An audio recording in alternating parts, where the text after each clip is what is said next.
Hey everybody, welcome back to another episode of FSI DFS Fantasy NFL Picks. I'm your host, Mega31. I am so sorry. I tried to do a video for week 7 and I was filming it, and all of a sudden my laptop shut down and smoke and fire started coming out of it. So that was toast.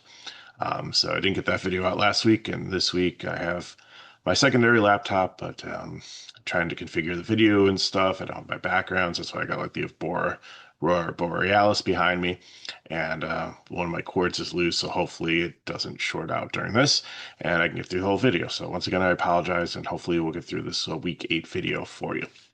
So, uh, interesting slate. We got 10 games this week. Teams on bye, no London game. So, if you're playing season long, everything will kick off at once. So, first game we have is kind of an interesting one. We had the rematch of a couple weeks ago, the Giants and Philly. I think it'll be much different this time.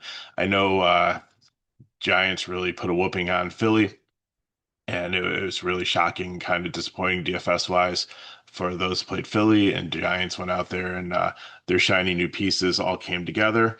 So I mean, it's a little bit different now because I think they had neighbors there. So that no, he got injured on a Sunday game, I'm pretty sure. So I think he was still around for that one. But anyways, it doesn't really matter. Dart, I think, will be okay, but I only play him in GPP because I think that now the Phillies got some game film on them, and that the defense will hone in and figure him out and stop Scatterbo. Tracy's back in the mix, but I don't think that hurts too much. Wendell Robinson is obviously the lead wide receiver. Like Slayton and Hyatt are hanging around there. Theo Johnson at tight end is usually a decent cheap option. I like so many other like really cheap options this week. It makes it a little bit easier of a choice not to play him there. So I don't know, like GPP, I might play some Giants, but I really think that the 18 total here, I think Philadelphia comes back with a vengeance. So looking at the Philadelphia side of the ball, like Hurts is he's been passing more. I know he's down a huge weapon with AJ Brown, but that kind of like helps us a little bit DFS wise because it helps us have less mouths to feed out there. Barkley, I think you can play here. I like him more in a GPP. If you're paying up, like I'd rather pay up for the other three running backs. But I think he could solidly be in play here because I think he just got taken out of the last game with the game script. They fell behind. They were kind of shocked. They didn't know how to react. They started throwing the ball. So it, but to pay off Barkley's salary, you usually need to have him not only like score touchdowns but get decent yards. And could he do it? Yes, but I don't know if it's like a given thing like some of the other top running backs that are in really good matchups. So Devontae Smith, absolutely love. A great play for cash games. And Dotson, I think at 3K becomes the number 2 wide receiver. But I think Goddard's the one they really need to look at here at tight end. Everybody's going to be paying down at tight end because there's a couple 3K players, like Schultz and Lovelace that or even Otten, Loveless, Loveland, and Otten that are just so cheap and are in really good roles with wide receivers really being decimated in that team, and the team needing some options to pass to, or like the lead tight ends out. So I think that you'd really everybody's going to look there, maybe even play the double one so they can get a couple of the high priced running backs in because they're in such great matchups that I think Goddard kind of goes lower owned. I mean, he'll still probably be about like 15%, but it's a good place here. There's more of an option, and some of the things they've been running, some of the plays, kind of like they're running for like Warren in Indianapolis, where the tush push, there's like a pitch to him outside of it instead of running straight up the middle, and he scored on. So seeing some trickery and things like that. So I think Goddard's definitely a solid play. Philadelphia defense, I think, is one of the best buy one here because I think the Giants are going to struggle. I think that they caught them by surprise. They had some shiny new toys, and now that they've seen some film on it, and they're going to be a little bit overconfident. This game's in Philadelphia, home field advantage, and I think the Eagles just go out there and win by maybe 10 points to 2 touchdowns on that. Next up, we have the Dolphins and the Falcons. The Dolphins have just been decimated with injuries this season. Like Tua's out there. Um, Achan has been solid, and against the Falcons, I think that he could go out there and have a decent day and get about 20 DK points. Waddle's pretty much the wide receiver we're looking at if he doesn't get traded. Away, there's some rumors on that. Some Malik Washington and Westbrook Akini is another one that's been around the league and is at almost like 3K minimum price for wide receiver that could get like 5 to 10 points if the game goes well. But I think you're still like there's better darts out there. And I feel so bad because their tight end who just came back from injury gets injured again and probably not going to be out for the season. It was a shoulder injury for him, but he's going to miss a significant amount of time. So you have like Connor and then Dolchik, who I think played for like Denver. I really don't see either any of them getting more than 5 DK points there. So Falcon side, I really like it. I really didn't feel you could really stack this game because I don't know if Miami's going to be able to keep up with Atlanta at home.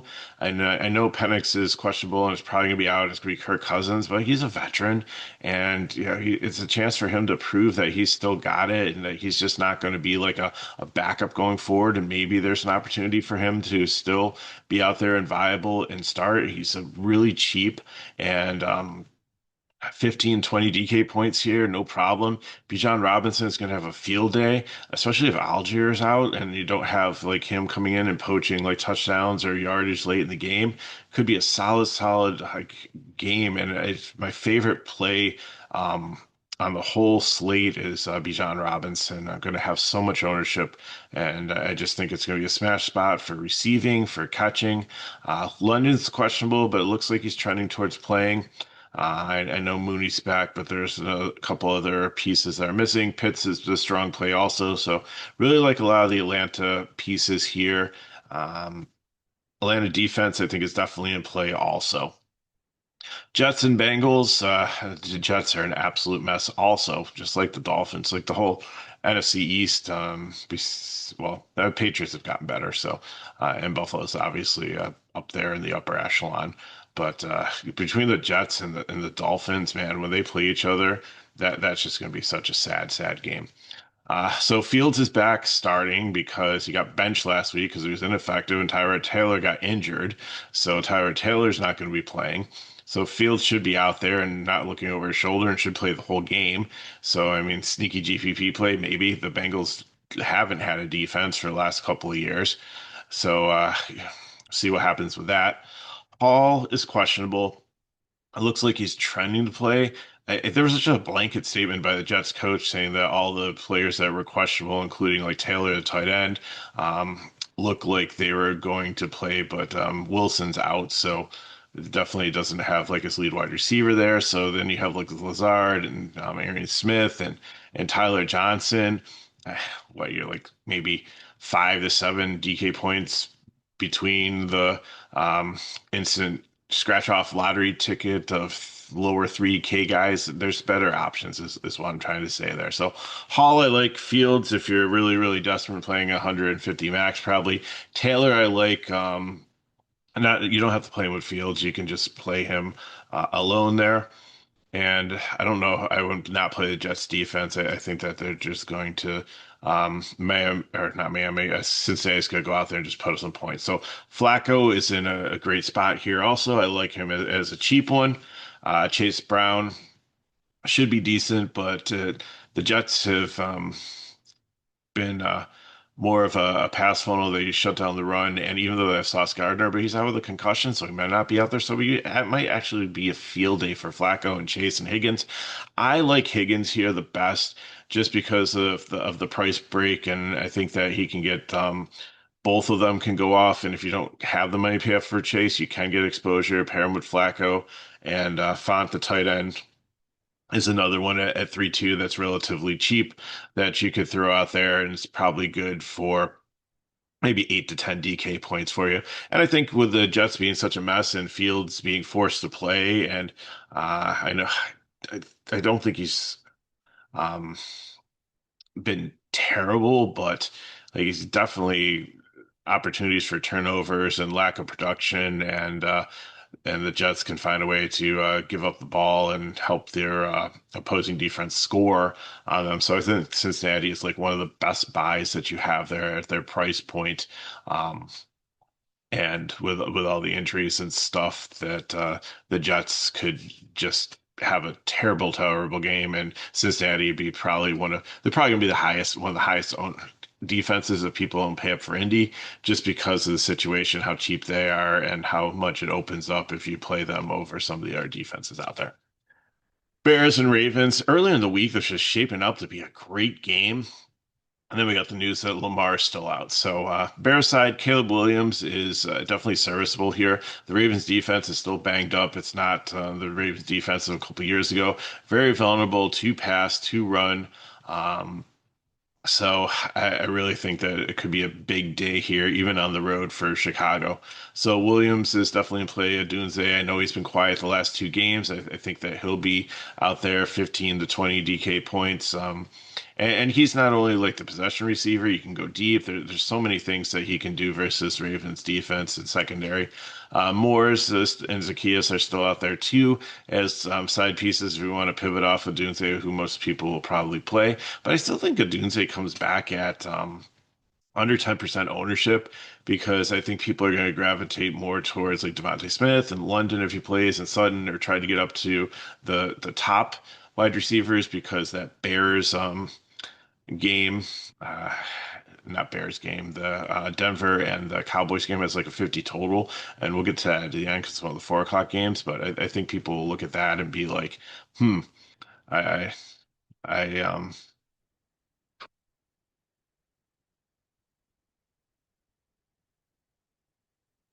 not really sorry.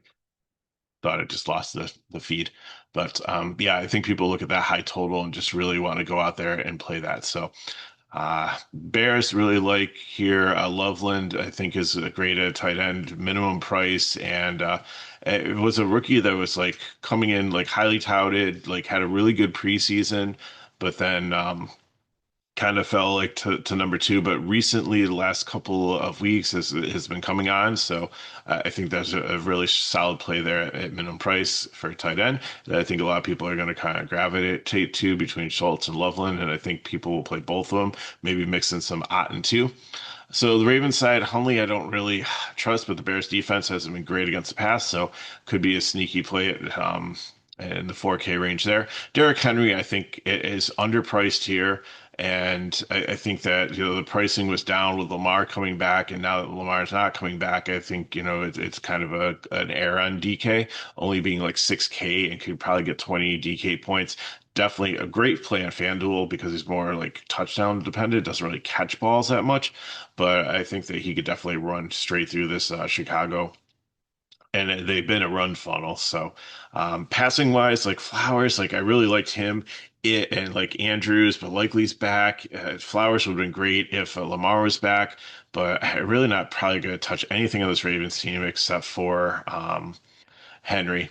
And I think you can like stack this game. It's my fourth one, but it'd be, Caleb Williams, Adunze, and then I'd just run it back with like Henry. Usually run it back a wide receiver, but I think Henry's where all the offense is going to go there. And it could be an incredibly big day.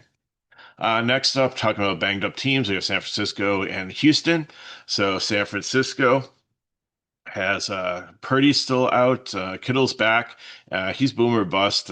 He's helped out with the running game a little bit, but didn't really do too much in the passing game. But all of a sudden this week he could go out there and have like a slate breaking performance. So it's always there. You still have Purcell out, so Jennings and Bourne will be the lead wide receivers there. Maybe about 10 DK points for each one of them. I'd probably lean Jennings. I'm not really probably gonna play Mac Jones, but Christian McCaffrey is definitely worthwhile here. 25 to 30 DK points potentially. Like he just does everything for the team. He looks healthy. I like Bijan a little bit better, but for Atlanta, but McCaffrey is definitely there. If you get both of them, that's great. I think there's enough value to do it, especially if you do the two cheap tight ends and Cincinnati for defense. Like I said, Kittle's probably more of a GPP play. and I don't know if I really want to touch San Francisco defense. On the Houston side, I don't really want to play Stroud here just because the whole like wide receiver situation where he lost Collins and he's got a concussion, he won't be playing, and then is it Kirk that's also out here? So Noel is going to be the number one wide receiver at 3.5. I think a lot of people are going to gravitate towards him. But I don't know if he's really going to hit 10 DK points. Xavier Hutchinson's still around there. Jaden Higgins, I think it's the same situation where like Miami, where it's going to be like a scratch off lottery ticket, or actually the Jets, where you have all these ones in the 3K. And the Jets, I think, against the Cincinnati defense with Fields at quarterback, sevens maybe their ceiling. But here we're looking at I think maybe 8 to 10 is more the ceiling for these wide receivers. So it's not bad for 3K guys. And if again, if you're trying to get like two stud running backs in and you want to try to pay up for Allen or Hurts at quarterback, then you're going to need the salary savers. But I wouldn't go too crazy on that. I think Schultz is really want to go here at 3-3. Probably possibly a dozen DK points there. He's the one that seems to really benefit when wide receivers are out here for Stroud. And defensively, I don't think I'm playing either one of the defenses. So this game is my fifth stackable one. But as I said, like McCaffrey, Mac Jones, maybe, but I wouldn't hate it if you just like take running backs and wide receivers. Like Marks is another one. It's just in the 5K range. They could probably get a dozen DK points. I know Chubb's still around there, but Marks is really starting to establish himself, and the Texans really seem to want to be like a run first team.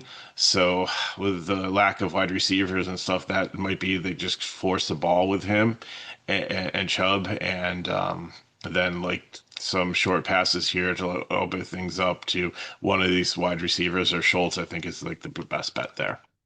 Cleveland and the Patriots, 40 total here, probably one of the lowest ones on the table. You have Dylan Gabriel here, still learning as a rookie. Patriots defense has not been bad, so I don't really want to play him here. Judkins is solid. I caught him last week. Sorry he was on the video, but he like went out and had 3 touchdowns. Amazing. But I think the Patriots defense is going to be a little bit more stout here, so I'm okay with him in a GPP. But I think you're looking around like maybe 12 to 15 DK points. I don't think he's going to have like slate breaking upside. Really don't love any of the wide receivers, and Njoku looks like he's going to play. So, like with he and Fanning, it's just too much of a mud puddle at tight end to really know which one you want to look at. I think they're both going to be like maybe 2% owned, if anything. So I'm probably straying away there. But I don't mind the Cleveland defense if you're punting, just because they have been strong against the run. And we know Stevenson has had his fumbling problems, so if they scoop up one of the scoop and score there, I mean, it could be um, pretty decent for you. On the New England side of it, like if you're paying up for defense, I'd rather take theirs. May, superstar in the making here. He looks so good this season, and he might be forced to pass more because Cleveland has such a stout run defense. So if they're trying with Stevenson or they're trying with Henderson and it's not working, then they're going to start passing. I think Diggs is in a great spot here. Just the way they cover things. Booty would be another secondary piece if you need to save 1,000. But Hunter Henry is another tight end that's a little bit more expensive than the cheap guys, but good shot to get 10 to a dozen DK points here. Nice pairing with May, or you can pay May on his own. You don't have to try to put a wide receiver, and I think that's kind of a theme this week. Like I usually like trying to stack up pass catcher with my quarterback, but I think there's enough quarterbacks that either have like so many mouths to feed that you don't know where the ball is going specifically, or you just want to, it's going somewhere, and you just want to try to capture some of it, but you don't want to try to nail down roster spots. Now, if you're playing like 20 maxes, or if you're playing 150 max, then that just rotate through the wide receivers or the pass catchers for pairing. So like, you know, have a line with May and Diggs and May and Booty and May and Henry, and then hopefully, you nail it there if you're playing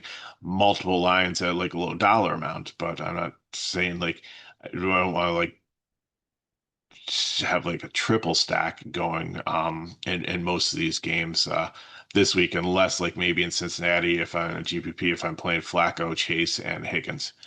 Bills and Panthers, 46.5 total here. This is a decent one. Also, second tied for the second highest total on the slate here. Bills are favored by 7, but Carolina's been better recently. Their defense is getting better, especially against the run. So I think Allen is definitely probably the top quarterback on slate here. I like him a little bit better than Hurts for even though Carolina's good with rushing, like I think he can still break contain and go out there and put up some numbers with his arm, with his leg. There's definitely passing opportunities. So we'll have to see if Kincaid's healthy. If he is, then I definitely like the pairing there. But then you kind of got to flip a coin between the 5K wide receivers and Coleman and Shakir. I lean Shakir. I just think Coleman. I was hoping he was the one. I got Allen as my quarterback in season long, and I took Coleman to pair with him, and it just hasn't worked out. So um, I probably should have taken like Kincaid. If Kincaid's not in, then I think Knox at 2.8 because another one of those really, really cheap tight ends that could have a monster game at 2.8 if he goes for like 10 points or a dozen points. I mean, that's just outstanding point per dollar. So just keep an eye on that. So again, I think it's fine to play Allen alone. Cook, I think is a GPP. I think he's got a ceiling of 20 DK points, but it might be like 12 to 15 if the Panthers' run defense continues to do what they've been doing and shutting down really good running backs. So on the Panthers side, looks like Young is doubtful, so Andy Dalton most likely is going to start. I think it's pretty much confirmed at this point. Their backfield is kind of a mud puddle. I know both of them had some opportunities. So Dowdle had some great games while Trevor Hubbard was out, and then Hubbard came back and he was back into it. So I think you're looking at 10 to 12 points between the two of them like a piece, which isn't bad, but I'd rather be playing situations where I know who the bell cow is or who I know who it's not a timeshare and there's one primary running back that's going to go out there and run the ball and actually catch the ball. So I'm going to stay away from the situation. I think Tat McMillan against this Bills defense with Andy Dalton, like he shouldn't be like just checking down to the uh tight end with Sanders back. I was really excited about it last week because he had such monster games before I got injured for 3 weeks, and then Tremble stepped up and did well. Now it's kind of like the same situation in the backfield. We have two of the tight ends out there, and I think maybe between both of them, who are all under 3K, could get like 5 DK points, but I don't really see a clear path to a smash like I would if like Knox is in, if Kincaid's out, or like Schultz or Loveland or Otten. I think those are your better options there. And again, it's another option too at 4K.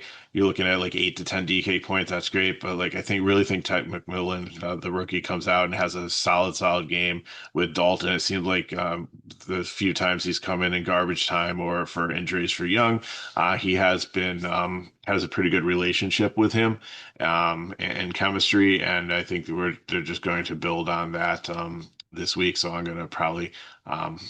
Play them in GPP and pair them up and try to capitalize on that. Defensive wise, I don't think I really want any of them. I'd actually probably avoid the Panthers defense, even though they're against the run. I think Buffalo's still going to put up probably 24 or 30 points on them. 4 o'clock games here. So Tampa Bay and the Saints. Closer game than you would think. It's only a 4.5 spread for Buccaneers. So maybe take into consideration the injuries on defense and the injuries at wide receiver. So Baker Mayfield's always a solid one, but I like Allen Hurts a little bit better. I think he's kind of tied with Dak here for looking probably 18 to 22 DK points, and they're only like $100 apart. So I've kind of flip a coin on them. Bucky Irving is still out, so Rashid White should get the majority of the, and he's just been a stud recently, back to like he was a couple of years ago before Bucky came and took his job. It's going to be quite interesting to see what happens. It might be the same situation as Carolina when Bucky comes back. So, and maybe the Buccaneers trade him if Evans going to be out and Godwin can't come back, and they need to try to find another wide receiver. I've heard rumors that maybe Waddle will go there for Miami. Um, So we'll see what happens, but they obviously have a stud in Buka, uh, definitely a rookie, solid number one, out of Ohio State. So you're looking at potentially 20 DK points there. Tez Johnson, I've yet to see it, but everybody's talking about him. Everybody's site says like stash him on your waiver wire. He's going to be have a breakout. I'm not going to be playing him, but it's could he get like 10 to 12 DK points potentially with against the Saints defense and with the depleted wide receiver options? Yes, but I think Sterling Shepard's still there. The veteran, I think that he's definitely another option there too if you want to try to get a little cheeky. But Otten, I think at tight end is where they look to go when Evans is out, when Godwin's out. He seems to his slow start the season, a couple injuries, but he seems to be healthy now. It wasn't anything like detrimental. It's just like some nagging things, but he seems to be healthy, should be solid. So I like Baker. I like it's my second favorite game to stack here. So Baker, um, Buka, probably gonna run it back with Olave, and I might even throw Otten in there and make it a four person stack from here. Spencer Rattler, I think you can potentially play against this Tampa Bay. They are definitely a pass funnel. They're not really good against the pass. They are really, really good against the run. So I'm not playing Kamara, and I know that Kamara's backup forget his name. There's like waiver wire watch a couple weeks ago said like he's starting to get more target or starting to get more carries and it's going to be like a 60-40 split and then he goes out and gets injured. I think he's out for the year. So I don't think Devin Neal's going to be really eating into Kamara. So if if it was another matchup, I think Kamara would be a great spot here.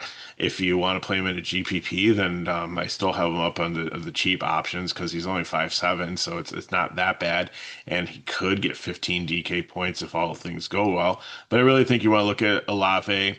If you want to kind of fade the 20 to 25% ownership of them, you can drop down to Shaheed. Juwan Johnson is always an option at tight end under around probably 5% ownership. Really not anybody else I really want to kind of look at here. Um, Tampa Bay defense, maybe against the Saints, I think, but they're kind of banged up. So, uh, next game, Titans and the Colts. So, Titans, new coach, first game. It's okay. Let's still have to see how like Cam Ward and everybody respond to this. Ridley's out, so rookie or is he second year guy? Either first or second year. I am Adore um, is definitely someone that you can use under 4Ks, like right at 3.9 potentially 10 DK points, and the Colts are really good against the run generally. And actually, they've been a run funnel at times. So, but I don't know. Everything just seems to be the Colts defense is much better this year. So Uh, the tight end Okonkwo is there too, but I just Cam Ward like he's just not getting the ball out fast enough, and I just probably just want to fade the Titans. Really, just don't want to touch them here. Now, here's my issue with the Colts. I think they go out there, they have a total of 31. This game could be like 35-3 at like halftime. So Daniel Jones seems like a good play. Jonathan Taylor seems like a good play. Pittman seems like a good play, but everybody's back. Downs is there, Pierce is there, so you have all the wide receivers out there. And Warren has just been phenomenal at tight end, and not nobody's going to be paying up. So you're probably going to have like around 10% or maybe even less ownership. Everybody's going cheap here. So I mean, if he goes off, then that gives you so much leverage. But my fear is, are they going to play all four quarters? I just have this sneaky suspicion.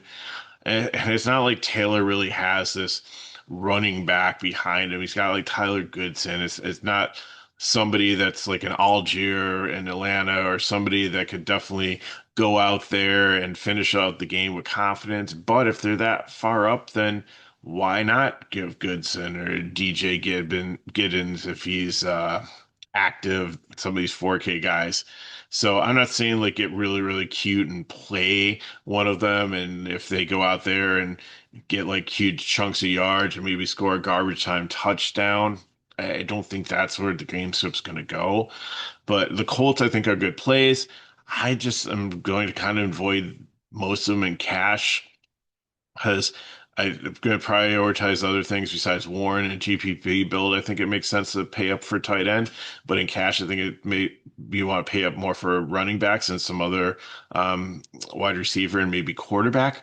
And I think I'm either stacking them, but I just kind of worry about the blowout. So if I'm playing the Colts, I might just play a line with Jones, Taylor, and Warren, and then the Colts defense, and maybe run it back by Ayman Manor, the wide receiver here. But I'm not touching the running backs from Tennessee, and I probably would just maybe play the Colts naked and not even have a run back. Okay, finally, the game of the week that I think everybody's going to be looking at, this 50.5 total. We haven't really seen a ton of totals in the 50s yet this season. It's in Denver. The spread is 3.5. So we'll have to see. But I think both quarterbacks are in play here. But Denver's defense has been decent. Um, Javonte Williams comes back for a revenge game, so I kind of like that in a GPP to look at. I mean, we're probably only talking like 15 to 18 DK points, but um, maybe he's got upside to do more. In Denver against Jonathan Taylor, I think it was week two, gave up like 164 or something to him. So I know they've gotten a little bit healthier and some people back that could definitely help that defense and they've been a little bit more stout against the run. But the pass they've been solid also. But Dallas has and Dak Prescott has been having a good season. You got two number one wide receivers here, and Lamb and Pitkins, and Ferguson at tight end has been solid. So but I think that Dallas plays better indoors, and you have the elevation and that factor here in Denver, where the air is thinner, and sometimes people have a little bit more fatigue if they're not used to it. So I think Dallas has some good plays here, but if I'm paying up for quarterback, I'd probably rather go Allen or Hurts. Javonte Williams, I love as a GPP. If I'm paying up for wide receiver, I'd probably rather have Ibuka or Chase. And if I'm paying for up for tight ends, I probably would just go all the way up to Warren or just drop a little bit and go to Goddard, who I think is just an amazing. Let's see how much is Goddard? Goddard's 4.2, so yeah, and you're looking at a 6K Ferguson. So, and I think probably production wise, it could be very, very close to like a dozen DK points. So just give me the savings there on Goddard. I just don't see a reason unless I'm like doing like some kind of game stack or something where I really want to hit Ferguson. And I think he's only going to be like maybe 3% or less owned. So definitely someplace if you want to pay up and you think it hits and the total's the total for a reason and that Denver maybe shuts down Lamb and Pickens and Ferguson's going to be the option. That's where the game scoop's going to go. Then I mean that could win you the $1 million in the Million Maker. So it's going places where with good commodities, not trying to figure out which 3K wide receiver on some of these teams that are struggling offensively is going to go off this week in a questionable matchup. So I mean, these are the more calculated risks that you want to sometimes take in DFS. Going to the Denver size, Bo Nix is my favorite quarterback this week. And I don't know if I really need to pair somebody with him. Dobbins, I think you can play. I know like Harvey's still there. And it's maybe like what a 65-35 split there. And Dobbins was like so disappointing. He was so explosive coming into the league and had all the injuries. He was on my Ravens, and I really wanted to succeed, but they found a home here in Denver, and he hasn't really been a stud, but he's been serviceable. And I think definitely against the Dallas defense, there is some upside because but Dallas defense has been okay. They've been more of a pass funnel. So, but then again, like Bo Nix, like who do you look at? Sutton here or like Franklin or Mims? Like they all I think could will probably at least get to 10, but like who's the one that catches like the deep pass and breaks the slate? And then Ingram, the tight end, I think's in play also for you here in the medium range for tight ends at 4-1. But I think maybe 10 DK points, but for Goddard for just a little bit like more, I think you're talking like a dozen to 15. So I'd probably rather go there. Defensive wise, Dallas, I'm definitely not touching. Denver, maybe if you're thinking that Dallas's total is inflated and that they're not a really good road team, and moving out here um, to Denver and the Mile High where the air is thin, that's going to affect how they play and their conditioning. Then that could be a kind of a secret. One to play. So let's look at some builds and get you on your way for your Sunday. So, like I said, I'm taking Knicks. And then Bijan Robinson is my favorite player on the slate. So then you have a choice. You can take CMC. You're going to go double tight end. So you're probably going cheap. You're probably going to go Otten there or the other cheap one that we talked about. So Loveland for Chicago who's 3K in your flex and probably need to play the Cincinnati defense. So I want Devonta Smith. I under if you got some more money and you want to pay up more, then that's fine. But that's where I want to go. And then pick your Denver guy. If you go with White, you're going to have some more money in your lineup. You can get Sutton in there, but if not, then you want to try to figure out like if you maybe you take the tight end and you go with a cheap Houston wide receiver there instead of a Denver guy, and Ingram is your target, or Franklin or Mims is where you go. So Franklin started out the season strong. Mims seems like he's been the preferred deep threat and they don't catch many balls, but when they do, like they're chunk plays. So again, it's kind of a coin flip, but I really want to go there. But if you just want to play Knicks naked, I'm perfectly fine with that too. Not pairing with another Denver, and just if you feel like the ball is just going to be spread out all over the place and nobody's really going to make value, then and he's going to be like last week where he rushes for two of the touchdowns when he gets down to the goal line and nobody catches him then I think that's perfectly fine too.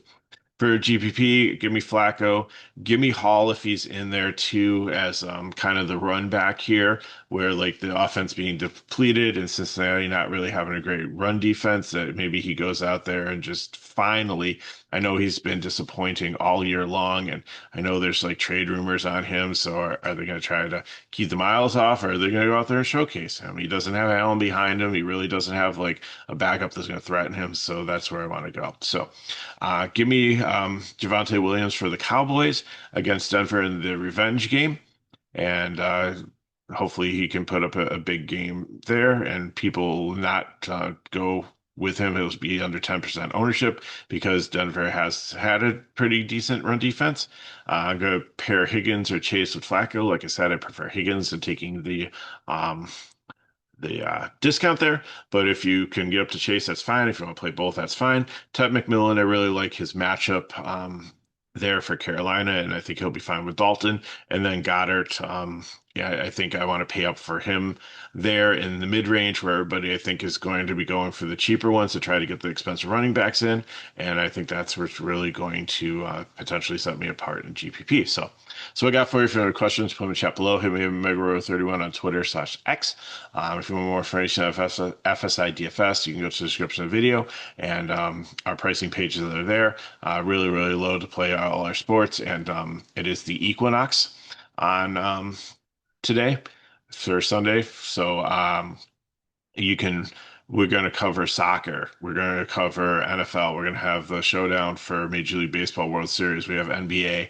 NHL is free. We don't give out cores, but it's a community where you can talk and ask for advice. And McKinley throws out some notes on most slates just to kind of help you know who to kind of target and values that he might like. So got all kinds of help, all kinds of sports. It's only $6 a day to play everything. So thanks for watching and coming back after missing a week. So I appreciate that, especially for watching this late into the video. I also appreciate that. So if these videos help you, help us back, like, subscribe to our channel, and share with your friends. So thanks for watching. Hopefully I can end this video and be able to produce it and upload it and not have any issues. And next week, hopefully I'll be back with a normal background and a little bit more smoother. So thanks for putting up with the technical glitches. So good luck in your contest. Have a good weekend. I'll see you next time.